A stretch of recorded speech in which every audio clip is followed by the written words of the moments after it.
Hey, folks.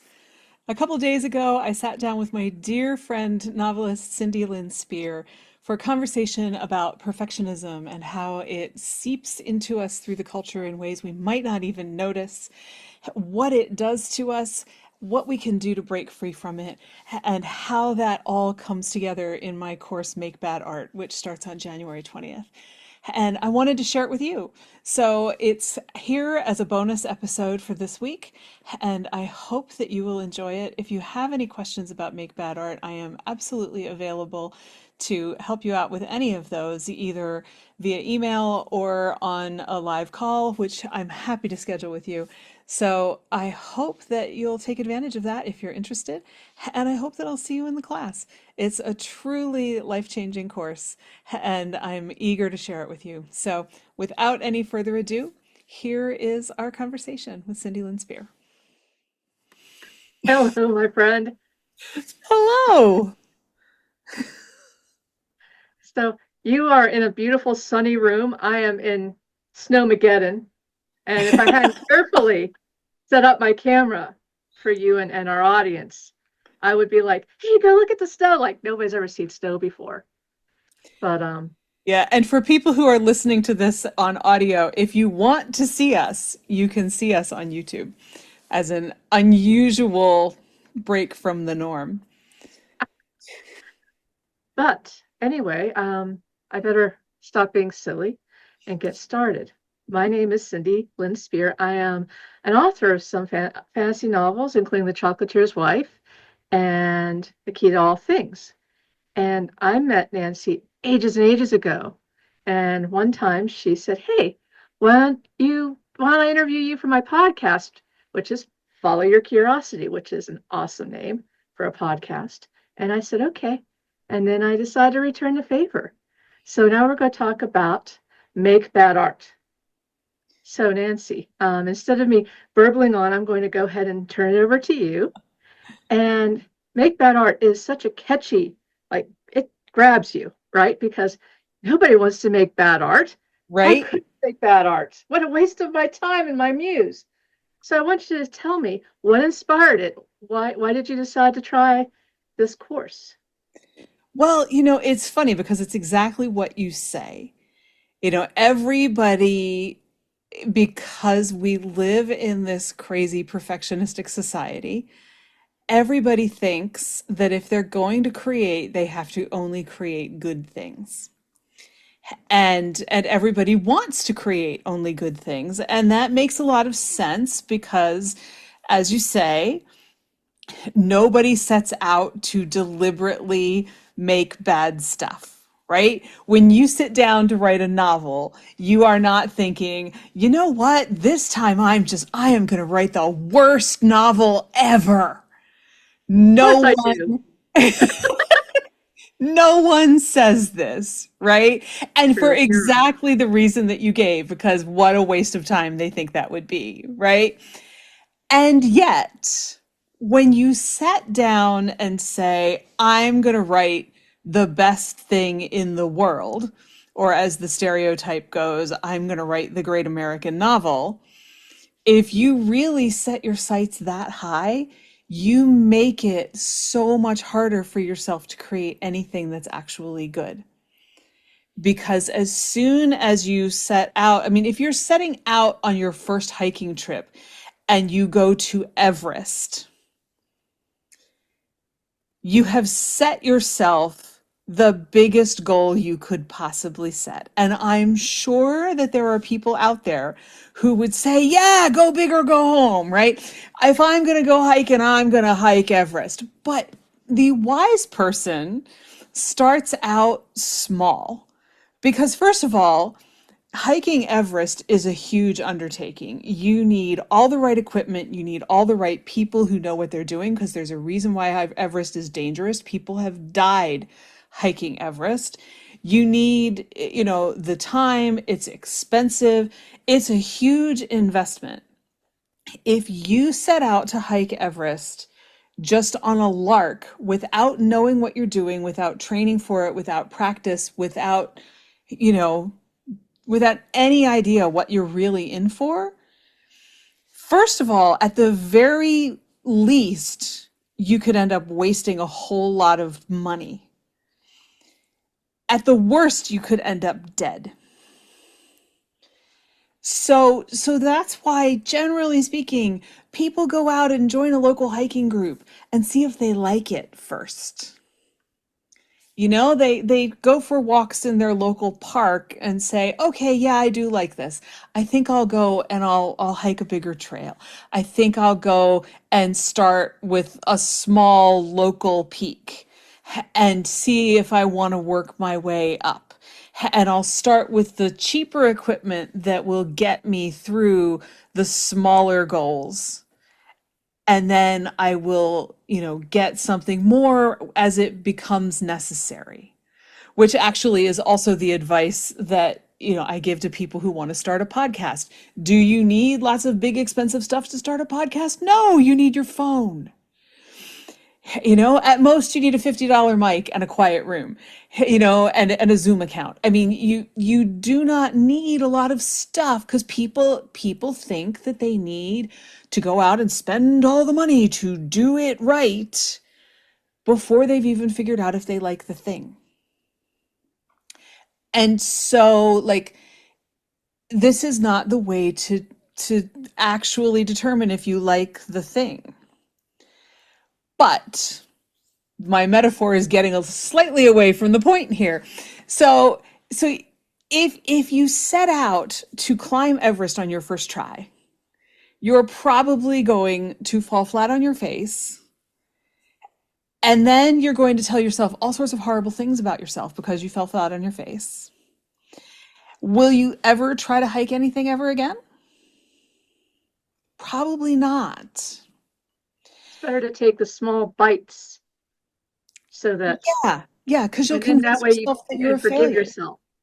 Right. You'll convince yourself that you're a failure. You'll decide that you never should have tried. And no good comes of this. But to take it even farther, even when we do those small steps, we still often think that we have to do them well. And again, if you're someone like me who is not blessed with the world's greatest coordination and you're going on a hike, you probably do want to do it fairly well or you'll end up in the hospital with a broken ankle. So, but when it comes to making art is really about exploration and creation and a hefty dose of play. Odds are real good if you make art badly, you are not going to break anything. True. And so when we are making art, if we're not really careful, our perfectionistic side comes out because we want it to be the best art ever. And most of us in Western society, thanks to family relationships, thanks to job requirements, whatever, have had a whole lot of perfectionism drilled into us. And therefore, we really think that it has to be the most perfect thing ever. And we forget that when we were 3, 4, 5 years old, we scribbled and we didn't care and we thought it was beautiful. And that kind of abandon is actually what lets the creativity flow. Making stuff badly is what lets us explore really, really, really well. And it shuts off the inner critic that says, that line's not straight enough. And that color's not right, and you didn't tear the paper the right way, and you didn't tape the paper to the board the right way. It's all at the wrong angle, so now your drawing is crooked. And why did you get out of bed this morning? You should have just stayed in there with the covers over your head, and what's the point of you? Little kids do not talk to themselves this way. And as soon as we talk to ourselves this way, when we are trying to create, we shut down all of the good stuff in us. We Yeah, shut down all because the stuff that makes it possible. you believe it. So, Because we believe it. sometimes you think, oh, when you call yourself an idiot, you don't really believe it. But one time I called myself stupid. I said, "You're so stupid." And I hurt like somebody else had said it. I felt Right, bad. And right. because we think, oh no, we're just being self-depreciating. But no, words have power. Words have Otherwise, power. you or I we love words and we love what you can create with them.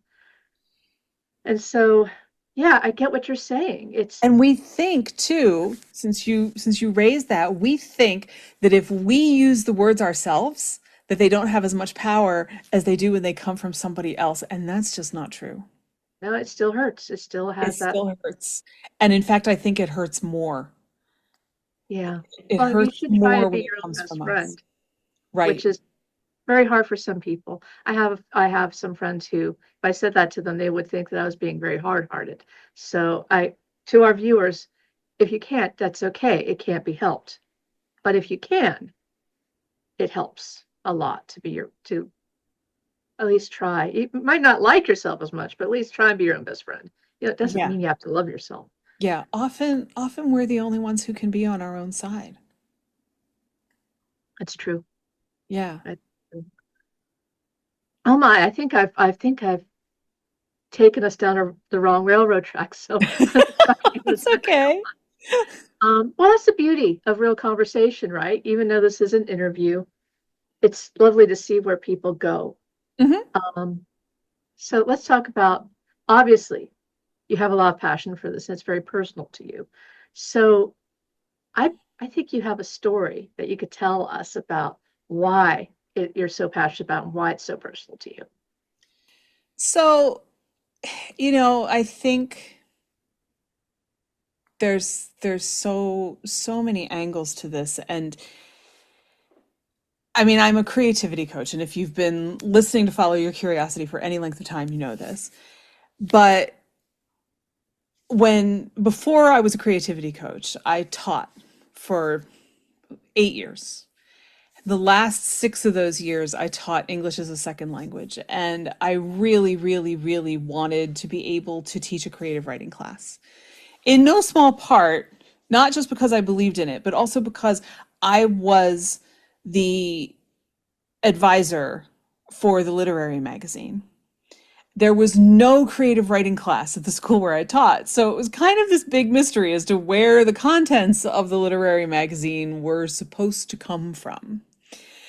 And, every year it was sort of like, I'm supposed to produce this thing, and where the magic that this was supposed to, okay.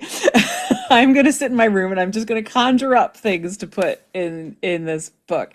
And so partially is because, you know, I think that everybody should have an outlet where they can freely express themselves. And I ended up kind of doing it under the radar because I taught my ESL kids creative writing as a unit in my classes because I had the freedom to do that. And people told me that ESL kids could not do creative writing. ESL, by the way, in case you're not familiar, is English as a second language. And it always just absolutely baffled me. Like, why would English as a second language kids not be able to do creative writing? They Do have they not imagination. have exactly? Do they not have imaginations? Were they taken out when they And if, gained a second language? Was it a transplant process? Like what happened? and if you're doing your job, they have the words to use their imagination with. Right? And if I'm doing my job, I should be letting them practice those words in an imaginative way because that lets them gain facility with the language that they might not get otherwise. Because Right? everybody learns differently too. Probably some of your students didn't really like the nonfiction, the non didn't like the fictional stuff, but maybe they liked writing more nonfiction. Well, But and still, I people. tutored a native speaker one time who his sister hired me, and she told me that writing was his kryptonite. And he struggled, and we tried, and one of the things that we were working on was his college essay. So, the stakes were through the roof. And I finally looked at him one day and I said, "Have you ever written a story? Have you ever tried to write a story?" And he said, "No." And I said, "You want to?" And he said, "Sure." Because I just thought, it's a wild guess, but this might actually open stuff up for you. And when he finally got to play with language, everything changed. I mean, it was not an overnight transformation. He still, I'm sure, had a list of 50 other things he would have done first. But once he had experienced writing creatively, all the other kinds of writing were so much easier for him. So play makes a difference, and it just annoys the snot out of me that we write it off as something for kids, which is why I am convinced I never got to teach a creative writing class, even though it's not like we didn't have art and music classes and whatever else, because it was too close to play, right? God forbid we should play Yeah. with the words. But Ah, it opened everything up for him. So that's there's so. that part of it. But also, I've spent a long time working in a field as a copy editor and a proofreader that is an incredibly perfectionistic field. You cannot work in that kind of a job and not have to be so incredibly, to put it in the more polite terms that my eighth grade home ec teacher used, paralyzed perfectionist. You can't survive in that environment if you do not give in to the perfectionism, because you'll lose your job. I mean, you just And will. you have this awful need to eat and have a roof over your head. I mean, really. Right? But You that actually, do. silliness aside, um, during that time, I know you wrote a book called The Silver Child. That's the right title? That's the right title. I wrote it before that job. Ah, I wrote it when I I'm was teaching. wondering, how did being a teacher and teaching people creatively, now I'm changing my question. You Because are. my It's was okay. actually going to be, did the perfectionism actually, let me still ask that question. Did the perfectionism of that job have any impact on your writing? Because you wrote this glorious book called The Silver Child that I love, but you haven't written as much since. So do you think that hurt your writing or? That's a really good question, because I think when you are in that kind of perfectionistic environment, it takes its toll on you. Certainly, I think that when you're working with words all day that way, you do lose some of your desire to work with them in your off hours. Um, it also becomes almost impossible. And when I was teaching, I also had to like correct kids' grammar mistakes and all that kind of stuff, but it was not anywhere near to the same degree. When you are in that environment where, God forbid, you should miss the straight apostrophe that should be the curly apostrophe, or when we switched from using the serial comma to not using the serial comma, and I am a dedicated serial comma fan, and so it was very hard for me to notice the serial comma that now should not be there. um, I taken a whole lot of crap about that serial comma. Um, it just, it grates on you, it wears on you, it does things to you that are very, very, very hard to counter on your own. And that's part of why I am so passionate about Make Bad Art as a course, as an antidote to that kind of environment, because it's so much easier, and it's also a hell of a lot more fun to work on that kind of stuff. And work is not even really the right word, in a group, because you have company. You are not alone. You are not the lone wolf out there trying to fight the whole world by yourself anymore. You may be in a relatively small group compared to their whole world, but you still have company. It makes a huge difference, and you can have so much fun together. It's like you have your own little mini culture, and it is everything when you are up against the overculture. It makes such a huge difference, and it literally changes lives, which can sound like an overstatement, but I am not kidding. It literally changes lives. And I think we'll probably get back to that, because I want to get back to the rest of your question. Um, and I think I've now partially forgotten your question. I know it was about teaching and writing. Um, Help me out. What was the rest of your question?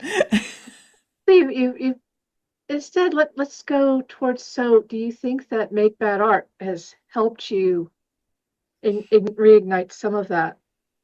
Because you are very creative all the time, right? Create the podcasts are very creative, but it's a different kind of creativity.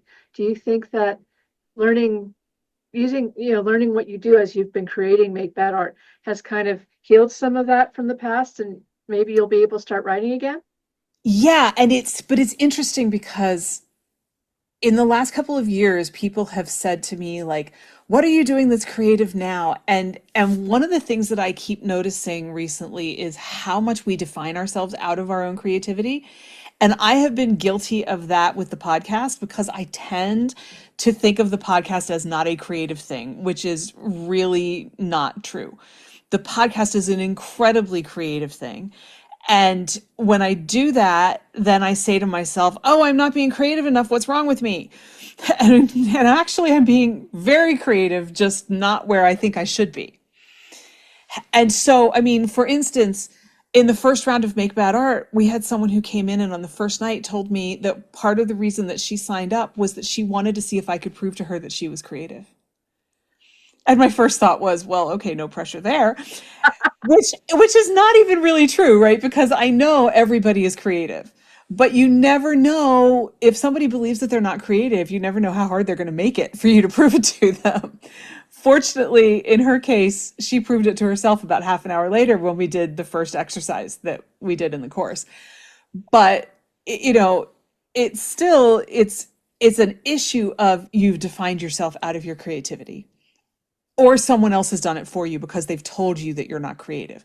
So I've been as guilty of that as anybody else because I forget that the podcast is a creative thing. So that's a thing. But also when you are leading an anti-perfectionism course, it is almost impossible, unless you are just going to be a complete hypocrite about it, it is almost impossible not to start to notice, even before you're doing all the things that are part of the course, not to start to notice where your own perfectionism creeps up on you and where your own judgment creeps up on you. And so, and you start to notice it more in other people too. In fact, I talked to some people before the first round and they said, oh, this sounds great. I'll have to go and look and make sure that I am free on all of these dates so that I don't miss a class. And I'm like, that's kind of perfectionistic, right? And that's not what we're doing here. Like, I appreciate your enthusiasm. And if you can make it to all those classes, that's fantastic. But if you miss one, that's okay. I'm not going to send like the Hydra to come and get you. It's okay. The classes will be recorded and you'll be fine. Or someone that I talked to who said to me, but what if I don't make bad art the right way? There is no right way or wrong way. Right. And at first I thought, huh? Because there's no wrong way to make bad art. And then I thought, oh, wait, sorry. Nope, I forgot for a second. We're talking about perfectionism, and perfectionism always thinks there's a right and wrong way. Always thinks there's a right and wrong way. It's so hard to bite that. How so have you have had a round of Make Bad Art Mm-hmm. already? Yes. Um, so what surprised you the most about your students? What did they take? What do you feel like they took away? I think one of the things that we all took away, including me, um, and one of the things that is so fascinating to me with any course that you develop is like, what you want to teach, why you want to teach it, what tools you want to use to teach it, and what effect they'll have. To an extent, what effect they'll have, but you can never predict completely what effect they'll have. And so it's fascinating to watch how different people react to them. So, you know, my whole mental image of perfectionism really became much clearer during the first round of Make Bad Art, and I really started to picture it, and I don't know why it became this image, it just did, as an octopus that sits on your back and wraps its tentacles around you and they dig under your skin. Only there are way more than eight. And I know that's really kind of gross and I'm sorry, but that's what I Okay. pictured. And because You're very vivid with words. because you have to yank all of these things out and there's always more and they're very subtle because they're under the surface and you don't really realize that you're there until you start really paying attention and working with the idea that you don't have to be this way anymore. And then you really start to pick up on, oh, wait, that thing that I've always done this way, that's really pretty perfectionistic. I don't have to do that way anymore. And that's when you go, oh, there's another one. And you yank it out and you think, okay, that's another one gone. But tomorrow you'll find a different one. And I don't think that they're ever totally gone because, I mean, that stuff comes at us from every angle all the time. It comes at us from family, it comes from work, it comes from social media, it comes from TV shows, it comes from religion, it comes from everywhere, which is why I think the idea of being a recovering perfectionist is the way to talk about it. And there's no shame in that. It's just how we're wired. We just want to reach a better level of recovering perfectionist. But what really blew my mind was like how well and with what enthusiasm my students took to this. I mean, they really, really loved it, and they had so much fun, which really it isn't the kind of thing that sounds like, okay, to me it does, I think, but to a lot of people it isn't the kind of thing that sounds like it should be the core goal of your course. But perfectionism keeps us from having fun. Perfectionism is what keeps us all, tightly laced up and afraid to move.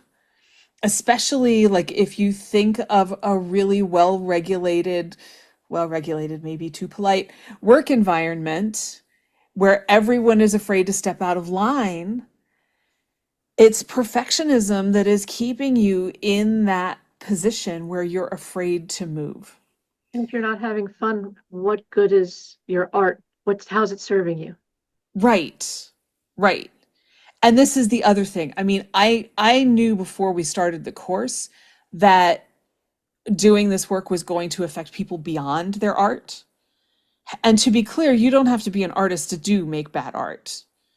All of this stuff overlaps so much. Somebody asked me once, is Make Bad Art an art course that happens to, affect your perfectionism, or is it an anti-perfectionism course that happens to be done through art? And I was like, yes. It's all of it all at the same time. But you know, they just said, I'm having so much more fun now.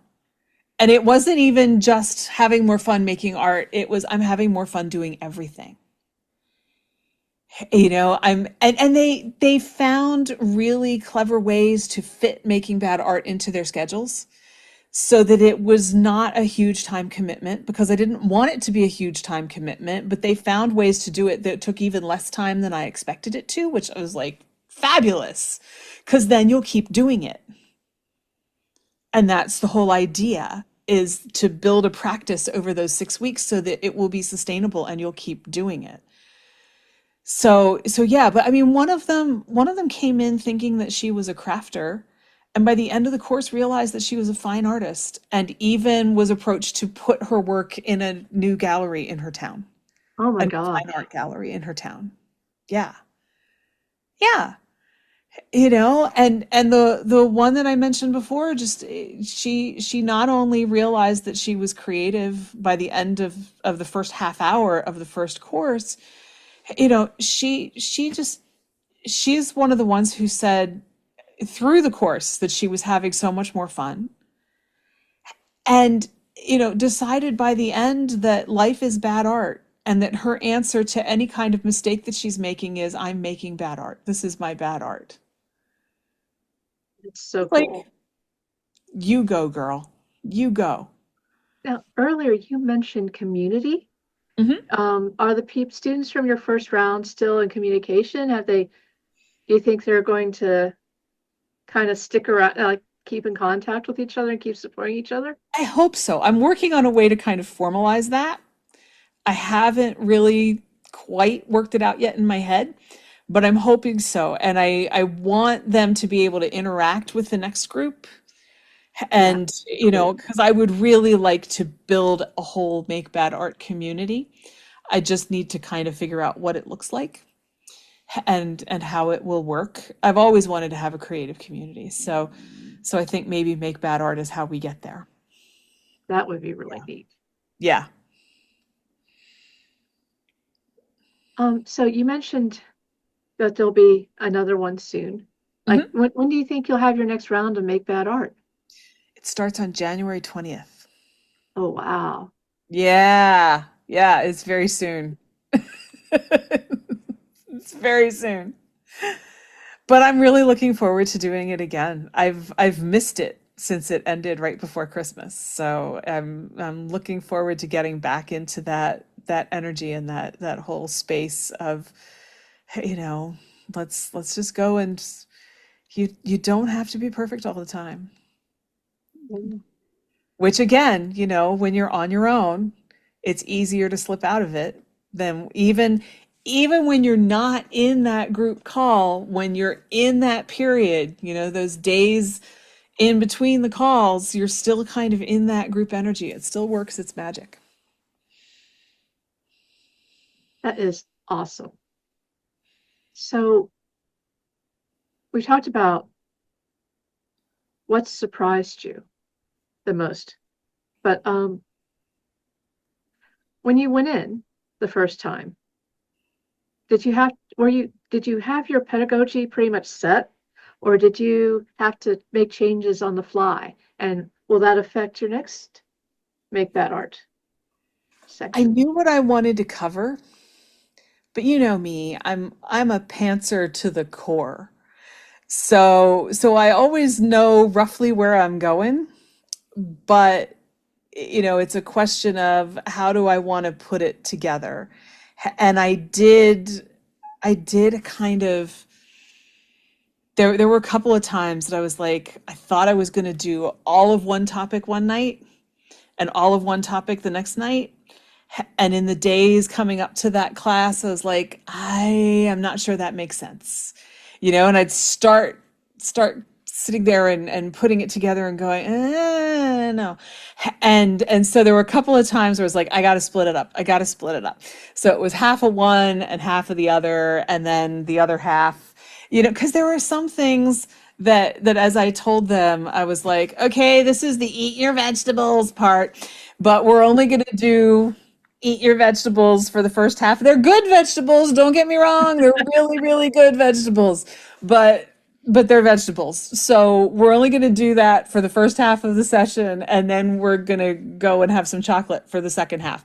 And then we'll do more veggies next week, and we'll have more chocolate for the second half next week, because I just couldn't load you up with just veggies for tonight. That just didn't sound like any fun to me at all. So yeah, and I'm sure, because I am just not a cookie cutter kind of person. So it's always going to change. I mean, the basic outline exists now, but I just cannot see a universe in which I'm not always tweaking things, always adding things, always moving things around, always saying, oh, Christine said this thing last week, and that was a really good point, and I need to fit this in somewhere, and because we could do this really cool thing with it, and so I'm going to make that work somehow. That's that's just how it's always going to be. It's never going to be the same class twice, not only because I'm like that, but it's also never going to be the same class twice because it will never be the same people twice. And everybody who takes the class always brings their own stuff and their own insights and their own questions and adds their own take and their own touch to it. Would you be comfortable sharing with us a little bit of the format of the class? So the format of the class um, may end up changing depending on how large the group becomes. So for this first group, it was a small group. So we did everything on the calls. Everything that I shared was live on the call. Everything that we did, all of the exercises was live on the call. We took a break about halfway through because I think 2 hours is way too long to just sit in front of a screen and not move. People are not made to do that. If nothing else, you got to get up, get a drink, go to the bathroom, whatever, blow your nose, something. And that's how we did it. And we always make bad art on every single call because, hi, that's what the class is called. If you're not making bad art, what's the point? But that's the rough structure is 2 hours, lots of new stuff to chew on, stuff to play with, and time for questions and sharing of whatever you created, that kind of thing. If the class becomes bigger, I think what I'll probably do is start to put the new information on video or write it out, depending on what makes the most sense. Um, Kind of, probably in consultation with whoever's in the class at the time, what they prefer, so that we can have more time to interact on the call.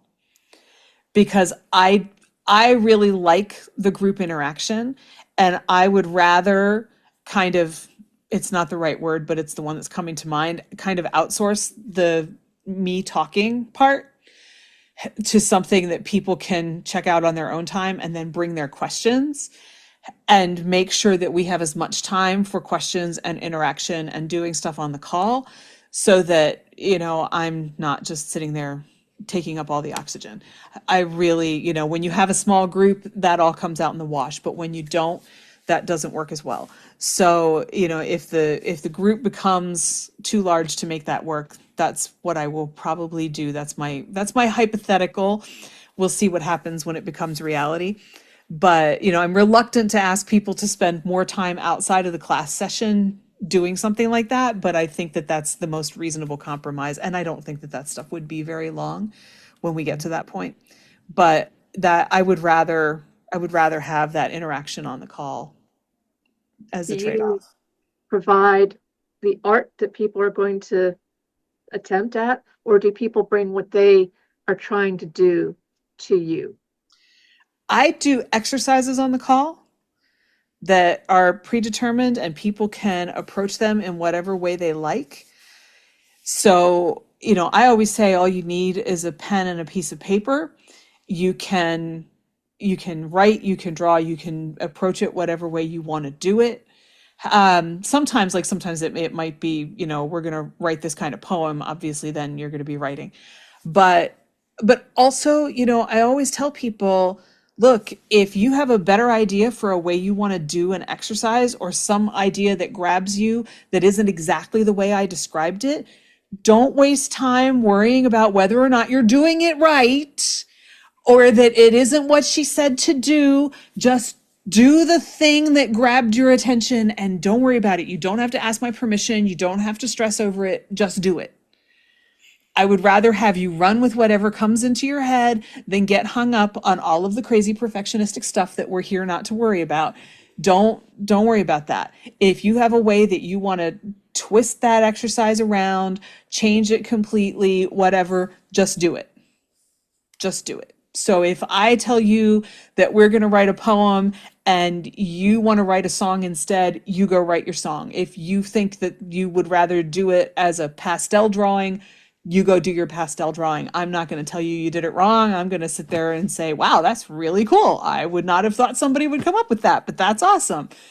I mean, approximately, because I haven't seen it, it's hypothetical. But that's, I will probably sit there and be amazed, because I will not have thought of whatever it was that you did, and be glad that you ran with it the way you did, instead of sitting there the way I would, especially when I was in school, getting all tangled up in knots with steam coming out my ears because my brain is stuck on does not compute, because I think I'm not doing it right, but I only have my own idea in my head and I don't know how to do it the other way.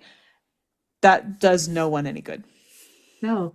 That must be inspiring being in the virtual room with these people and taking all these really cool risks and learning about their art, but also, did you learn anything about your art?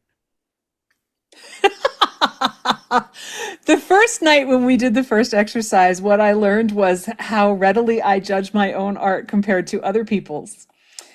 And to a degree that's not really surprising. I mean, my brother got the visual art gene, as I always say. I got the writing gene, he got the visual art gene. And so he's an architect for people who don't know. And he draws beautiful buildings and I draw stick figures. And so not really surprising that I looked at my own, because we did do sort of a drawing based thing the first night, and I looked at my own thing and I went, well, mine's boring compared to yours. But then I sat there and I said, oh, look, it's that voice in my head. And this is why we don't want to compare ourselves to other people either. Like, I was drawing a bad thing. I have a bad thing. I succeeded just like everybody else. True. You I know, mean, to go to but your that's point, I when always you, felt like if 17 of us sat in a room and everybody had exactly the same materials and we all strung a pearl necklace, I think everybody else's pearl necklace was beautiful and I'd hate mine even though they're exactly the same. yeah, I mean, this is what we do, because we have been trained to compare ourselves to everybody else and to judge ourselves compared to everybody else. I mean, that stuff starts in kindergarten, if not before. And so here we are thinking that we're all terrible compared to all the other people in our class. And so, we've been doing it for decades. And that's one of the things that we learn when we do something like this. And so yeah, I do all the exercises along with everybody else. There's no reason not to. And yeah, I mean, you really learn how how constrained you are, among other things, and that in itself is really instructive, because I don't think most people realize, especially when it comes to perfectionism, because it's so pervasive. I don't think most people realize just how much of a straitjacket it is on them until they start to really be in situations where they have to pay attention to it. And, one of the example that really started to make it clear to me was a couple years ago when I heard somebody talking about David Tennant, and they described him as being absolutely willing to do anything to make a complete fool of himself in the name of whatever part he plays, and that's why he's so good. And I thought about it for half a second, because I've seen him in so many things now, and I thought, that's absolutely right. So many things I've seen him in where what he's doing would be considered looking like a total idiot by any other standard in any other context, and he doesn't care. He just gets up there and does it. And most of us wouldn't do that kind of stuff even if we were getting paid for it, because we're terrified to make a fool of ourselves. But so here's me that first night with my drawing that I think is terrible. David Tennant wouldn't have cared. I mean, David Tennant is sort of become my patron saint of making a fool of yourself for that reason. And we don't realize how far we've come. When we're 3, we don't care. We don't know what making a fool of yourself is when we're 3. And that's why we are willing to build a thing out of Legos that looks nothing like a cake and declare that it's a cake, which my nephew did when he turned 5. And I just looked at it and said, well, of course it is. Because Awesome. it was his imagination. It was good enough for him, you know?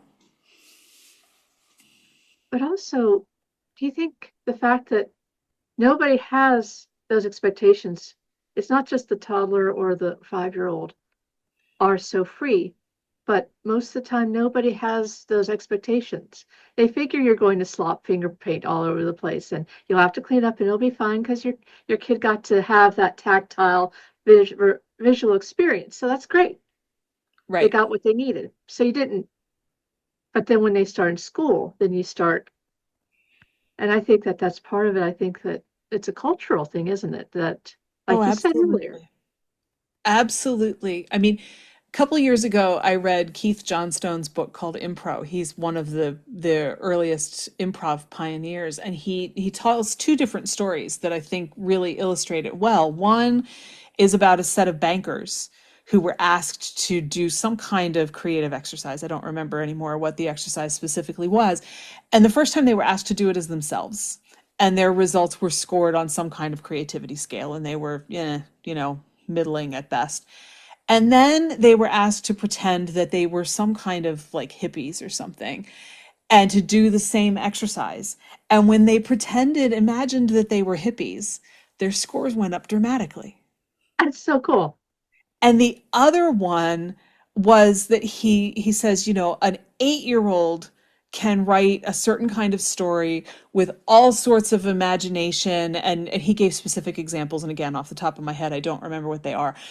And everyone says, "Oh, how imaginative you are and how great this is." But if a 14-year-old writes the same story, people will worry about them because now they're 14.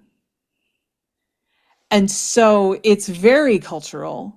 It's very much tied to expectations and age, and you should be X at this kind of age or in this kind of role, and all sorts of invisible things that we don't see. And because we are part of the culture, we go along with it. The banker says, "I'm a banker, therefore I must behave this way," until they're released from that constraint and allowed to behave as a hippie and come up with all sorts of other interesting things that they probably didn't expect to come up with either.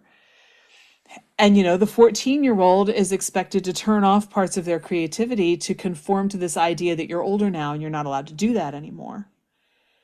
And this is part of why, I think Make Bad Art is so powerful, but also why people don't realize what's happened to them over time, because you're in it, and it's not until you start to let yourself out that you realize, when you start having more fun, you realize you weren't having as much fun as you maybe thought you were.